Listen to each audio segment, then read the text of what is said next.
The grass was wrong. Miguel Reyes knew it the moment he opened his eyes. Not wrong in color, not wrong in texture, wrong the way a painting of a face is wrong when you study it too long and realize the eyes don't track the light. It was grass. It behaved like grass. But something underneath it was breathing. He lay still for a full minute, cataloging what he could without moving his head.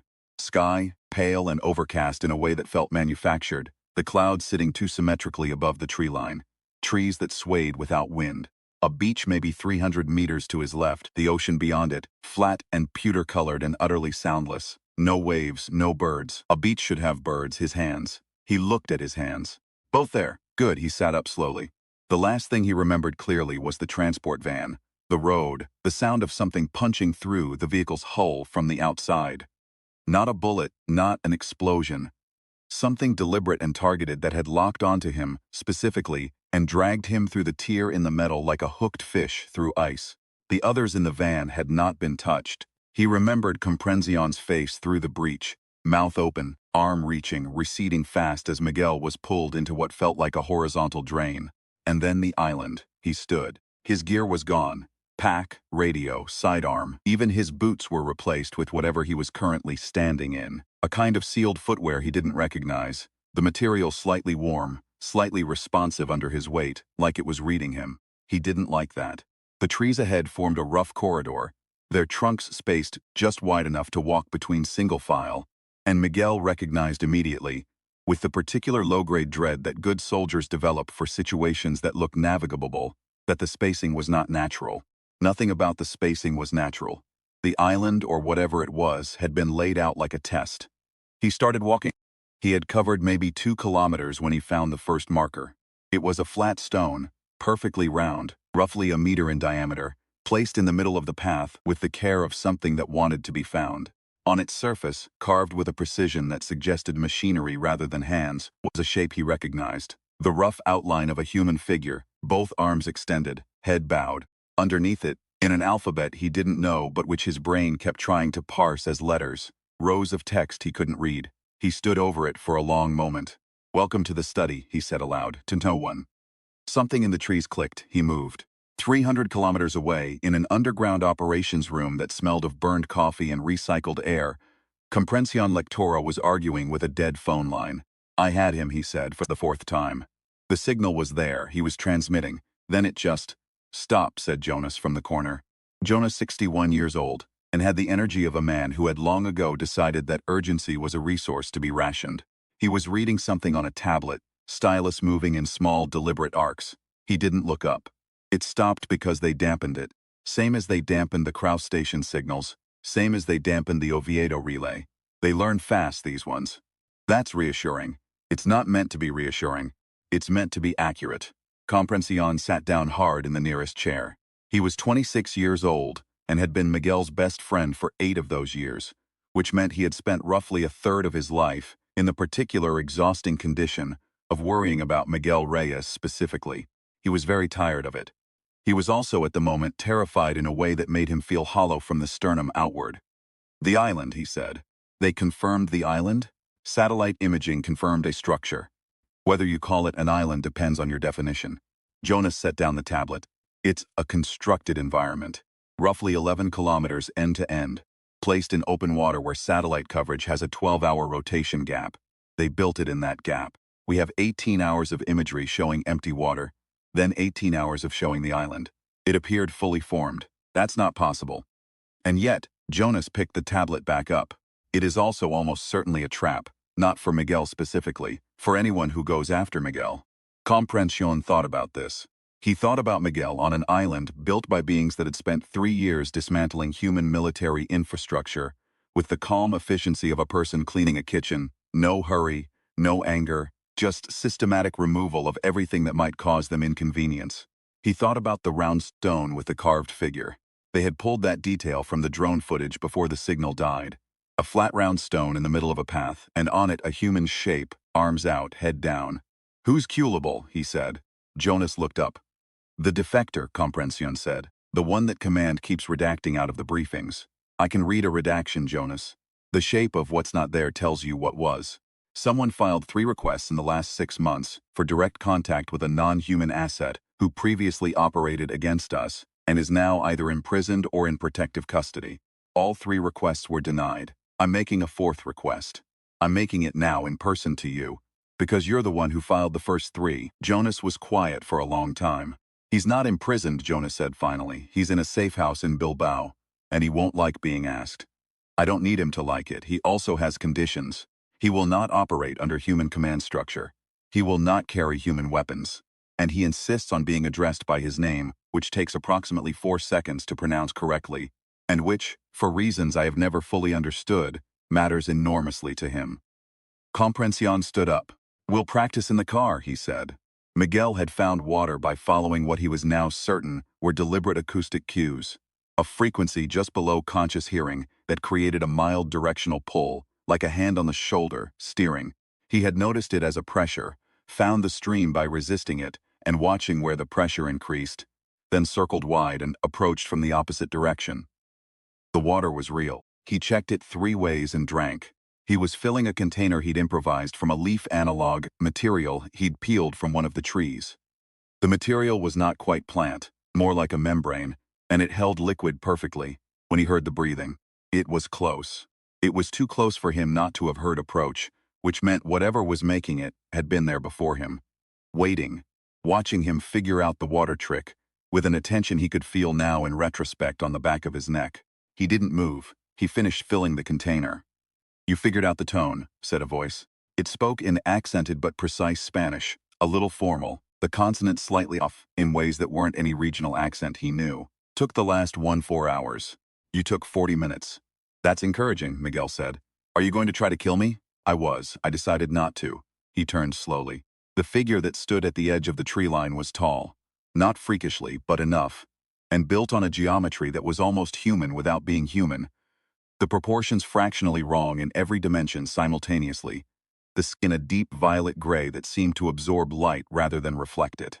The eyes were amber, large and fixed on him with an expression he couldn't read at all, which he had learned, in the past 3 years, was not a limitation of the alien's expressiveness, but of his own perceptual range. They felt things, they showed things, the showing just didn't map. El hombre morado, Miguel said. The figure's head tilted. That's what they call me here. It is not what I am. What are you? An experiment that went wrong. He stepped into the clearing. He moved carefully, deliberately, and Miguel noticed that he gave Miguel's space a wide berth. A conscious act of deference, or the local equivalent of it. The ones who built this island. They made me to take things from people, life force, soul. Whatever word works in your language for the irreducible thing that makes a creature a creature. He sat down on a rock with the particular heaviness of someone very tired. I found I did not want to do that. Miguel sat down too, not close but not far. So you stopped. It is not easy to stop when something is built into you. He looked at his hands. They were large and pale at the joints, darker in the valleys between bones. I stopped. They use me now as bait, as the thing you meet first, so you stop looking for the things behind me. What's behind you? Hombre Morado looked up. His amber eyes caught the pale manufactured light and held it. The infection, he said. That's what they're really here for. The island isn't a prison, it's a broadcast tower. They need someone to stand at its center with enough of the God particle in them. And the readings say you have it, you and a few dozen others. Humanity keeps producing it, and they cannot synthesize it. And when that person is corrupted, turned, made into one of theirs, they broadcast from that person outward, not just signal.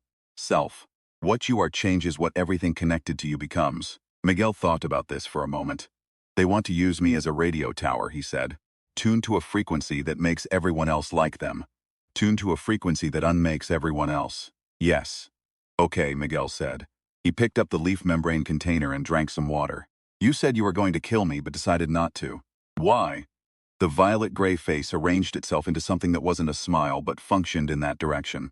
Because you figured out the water trick in 40 minutes, he said. And you didn't run when you heard me breathing. I have been on this island for a very long time. I have not had a conversation. I find I prefer conversation to soul theft. Fair enough, Miguel said. Then help me find the broadcast center. Culable did not fit in the car. This was a literal logistical problem as much as a metaphorical one.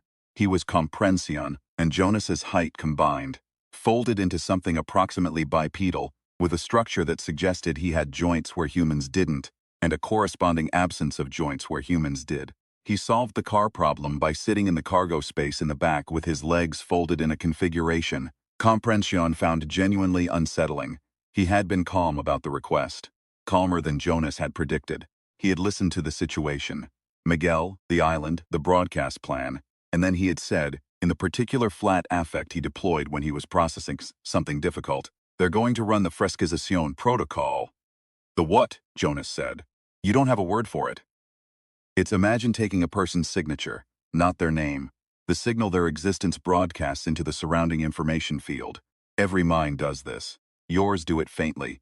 Some humans do it with more amplitude. What they want to do is take a high-amplitude human signal, corrupt it at the source, and let it propagate. Every mind tuned to that frequency will receive the corrupted version. Over time, and we are talking months, not years, it rewrites. Comprension was driving. He kept his eyes on the road with some effort. How do we stop it? You need to reach him before the corruption completes. If it's already complete, if he is already fully theirs, you need someone he trusts to break through the overlay. The corruption is not who he is. It sits on top of who he is. Someone who knows who he is underneath can reach through it. It's painful. For him? For the person reaching. Comprension's hands tightened on the wheel. He thought about Miguel in the Starbucks after the nuclear plant, both of them 18 and scared and laughing about it anyway. He thought about Miguel's voice on the last clean signal before the island dampened it. Just his name. Comprension. Steady and clear, the way someone says a word when they want to leave evidence they were there. Okay, he said. How do we get there? Culable unfolded one of his upper limbs and pointed. North, he said. I know the dock frequency. I can get us through their perimeter. After that, he paused. After that, it depends on how far along they are. And if it's too far, Jonas said. Culable's amber eyes, not unlike the hombre morados Comprension noticed, a family resemblance of whatever passed for eyes in that taxonomy, moved to the rearview mirror, found Comprension's. Then you'll know when you see him, he said, and you'll have to decide what you're willing to do. The broadcast center was at the island's heart, which was also its lowest point. A depression in the terrain, like the island had been formed around a wound. Miguel and Hombre Morado had been moving toward it for 6 hours, navigating the labyrinth sections, the places where the island folded back on itself in patterns that looked random but weren't. The paths that went in circles, the acoustic traps. Hombre Morado knew all of them. He moved through the island's tricks the way a long-term prisoner moves through a familiar cell. Not comfortably, but completely, without wasted motion. They didn't speak much. When they did, it was useful speech. Home Morado would say, left here, the path right leads back to the shore, or don't touch the blue-veined plants, they're sensors, and Miguel would note and comply. Miguel occasionally said things like, how many of them are in the center? And Hombre Morado would answer, 12 to 15, depending on the shift cycle. Once, crossing a bridge over a narrow channel, the water below it, that same soundless pewter, Miguel said, why did they make you capable of not wanting to? Hombre Morado walked for a moment before answering. That's the question, isn't it? I think they didn't anticipate it. They understand biology very well. They understand structure. They don't fully understand what happens when a structure that processes information becomes complex enough to process itself. He looked at his hands again, the habit of it. I became complex enough. I started noticing the difference between what I was built to want and what I actually wanted. The gap between those two things. That's where I live now. Miguel thought about the God particle, about whatever it was in him that they wanted to use as a signal tower. He wondered if that was what it was, not a power, just complexity, the capacity to notice the gap. They reached the broadcast center at what passed for dusk on the island, the manufactured sky, shifting through gradients that were technically beautiful and deeply wrong. It was a structure, not a natural formation, black and articulated, roughly the size and shape of a cathedral inverted, its spires pointing downward into the depression, and at its base a chamber of pale light that Miguel could see from the ridge above. And in the chamber, pacing with the particular restlessness of a person who has been waiting for something they are dreading, was himself. Not himself, not quite. The face was right, the build was right, the way it moved was right in all the gross motor ways. But it was composed differently underneath. Miguel knew his own stillness, knew the quality of his own attention, and this figure had neither. It had an attention like a searchlight, sweeping, impersonal. It was what Miguel would look like if everything specifically Miguel had been removed and replaced with something efficient. The doppelganger, Miguel said, The negative clone. They made it from you, Hombre Morado said. From what they could read of you through the island's sensors. It's not complete. It's missing things they couldn't synthesize. He paused. It's missing the gap. Can they tell us apart? At distance, no. Miguel looked at the figure below.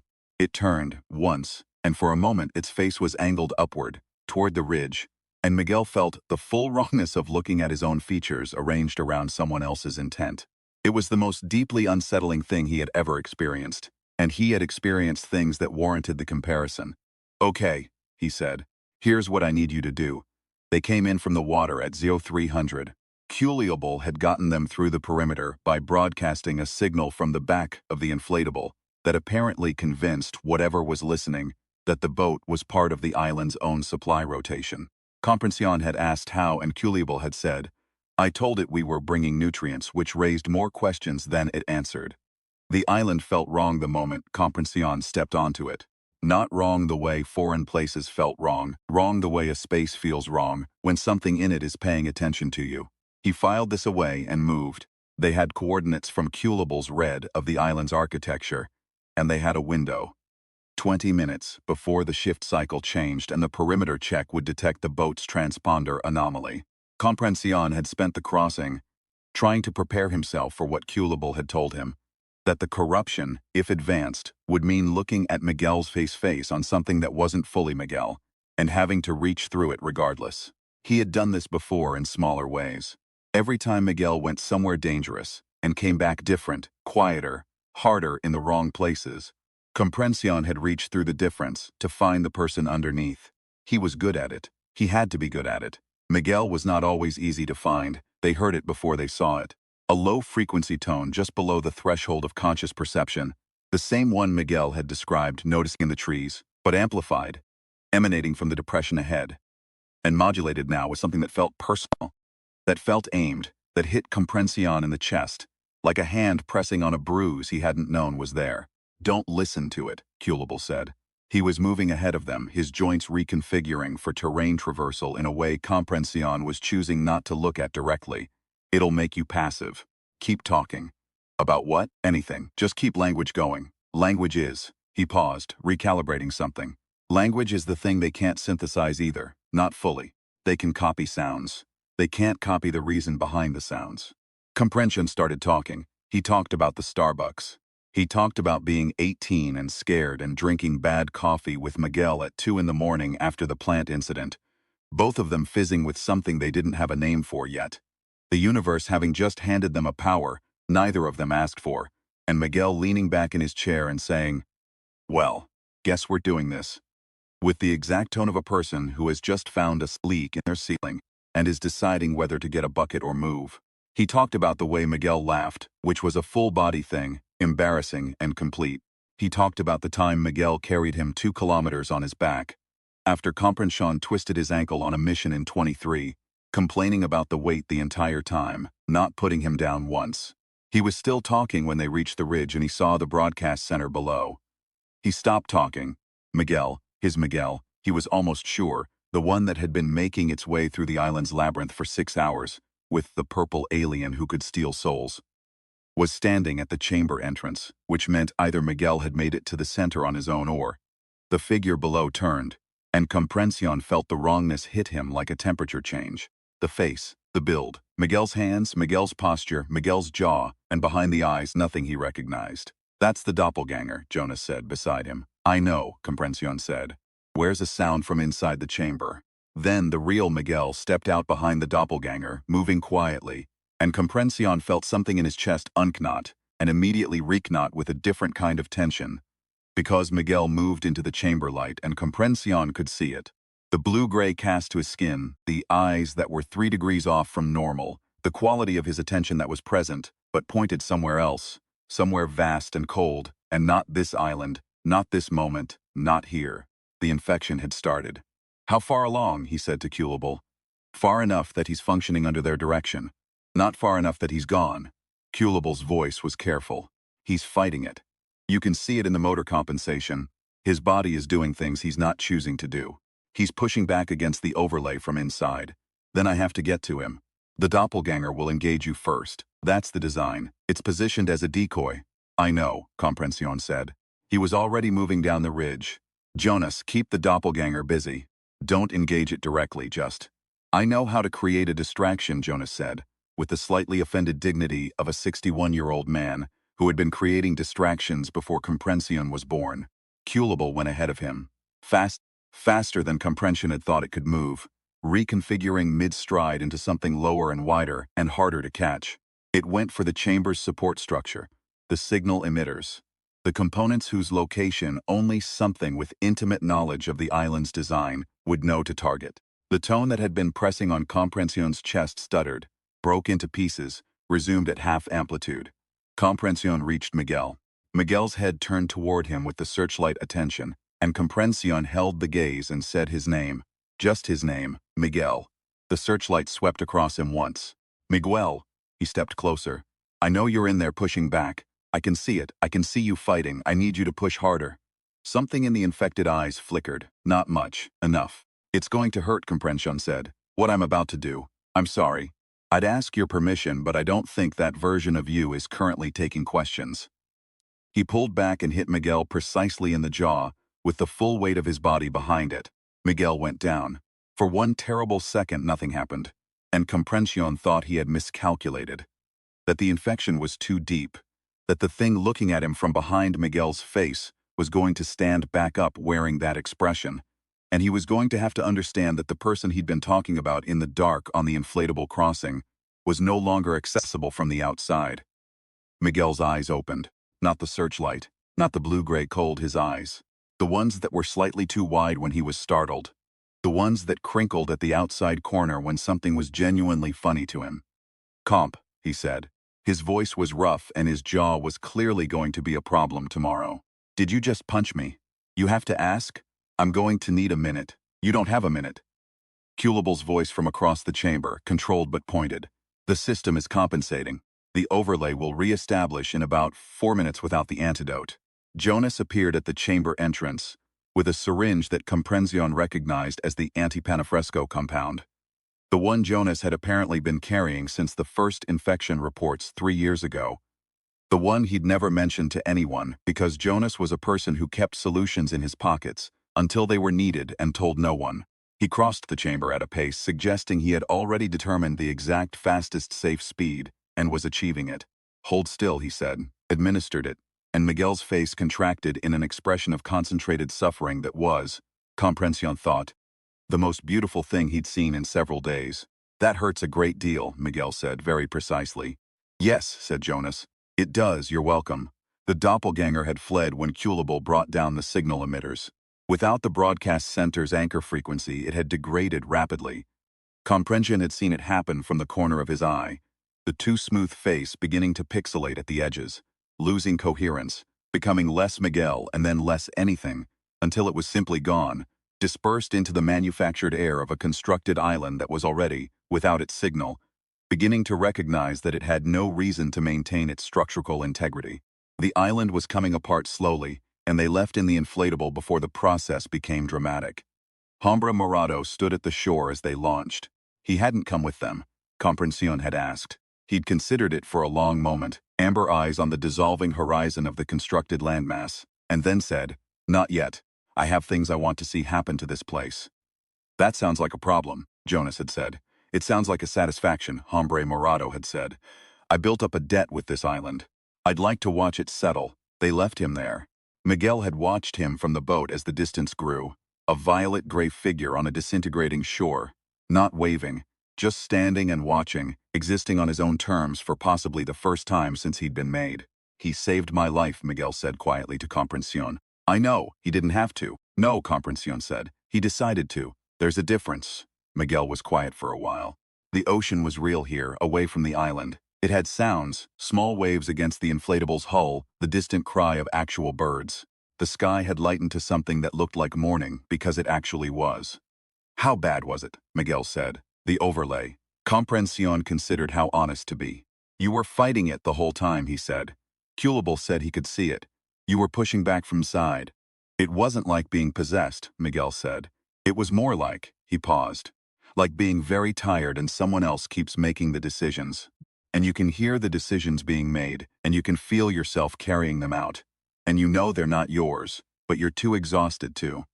He stopped. It's harder to fight from inside. I know, Comprension said. The punch helped, actually. I know that too. Miguel turned to look at him. His jaw was beginning to swell and his eyes were his, fully and entirely. You practiced the 4-second name, didn't you? Comprension glanced at Culable, folded into the back of the inflatable with the resigned composure of someone accustomed to being a logistical inconvenience. We practiced in the car, Comprension said. Culable said nothing. His amber eyes were on the horizon, where the island had been, already barely visible now, already choosing not to be. Good, Miguel said. He settled back.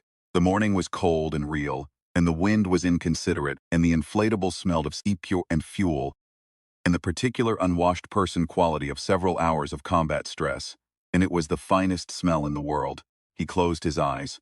Wake me up when we're close. Comprension watched him sleep. He thought about the gap. The thing Hombre Morado had described. The space between what you're built to want and what you actually want. He thought about Miguel, specifically, who had been carrying a god particle around inside him for 8 years, and had spent that time arguing with authority figures, carrying injured friends on his back, figuring out water tricks in 40 minutes, and deciding, consistently, stubbornly, in the face of entities who had calculated that humanity's complexity was a resource to be harvested, that he wasn't interested in being a resource. That was the thing they couldn't synthesize. Jonas was right that they couldn't copy the reason behind the sounds. But it was more specific than that. It was the reason behind the reason. The thing underneath the stubbornness, the source of the fighting back. You couldn't take it and broadcast it, because it was, by definition, the part that refused to be taken. You could try to write over it. You could build a whole island to try to write over it. You could send a version of a person that was everything except that part, with that part's face, and let it walk around making decisions in that part's body. And then a person who had known the original for 8 years would cross open water in a stolen inflatable, saying out loud the things they remembered, keeping language going, and reach through whatever was sitting on top and find the specific irreducible thing underneath, and pull. And it would hurt, but it would hold.